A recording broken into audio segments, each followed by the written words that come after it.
Hi everyone, in this video I'm showing you the stages and how I pretty much create these sugar cookie magnets. This was an accidental, happy accident type of craft. I didn't realize that when I thought of the idea of making a hot glue design and coloring it, it would end up looking like a sugar cookie, but it ended up doing the exact thing. So I was like, okay, I'm calling these sugar cookie ornaments. And it's definitely been like, ooh, now I want a sugar cookie when I see it. It makes me want sugar cookies because I know these aren't real. But I don't know if it's just me that gets that effect and sees the effect and it's like, oh, that really looks like a sugar cookie, especially from a distance when you can't see the wood grain below the marker lines there.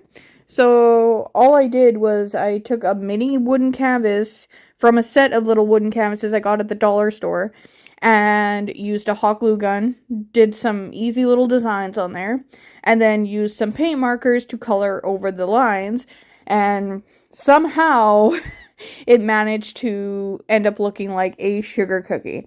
And this is before I added like a sealer coat on the previous ones.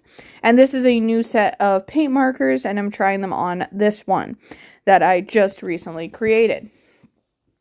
And I created it to look like a rose. So I have a person in mind that I want to give this gift to, so I had to like wait for it to be sealed and like dried. Just to make sure the paint doesn't chip off in the travel to the person who's going to receive this little magnet and everything. So it's supposed to be a rose referenced. I was like off memory trying to reference the rose in Beauty and the Beast. That's in like the little like cage thing. You know what I mean, right? So I thought that would be a really cool idea and I think it worked out pretty well. And then after I went to seal the finished coat of paint on this, some of it did chip off. So I had to redo some of the design, but I figure you don't really need to see that. But just so you know, I did brush on some paint, and then later after the chipping happened, I adjusted it and then put it on a spray-on sealer, which seemed to work better. Yes, as you can see, I'm using these paint markers, which are the kind that you can actually see the paint in the marker. Most of my paint markers, I can't see the paint inside the marker to see how much is left.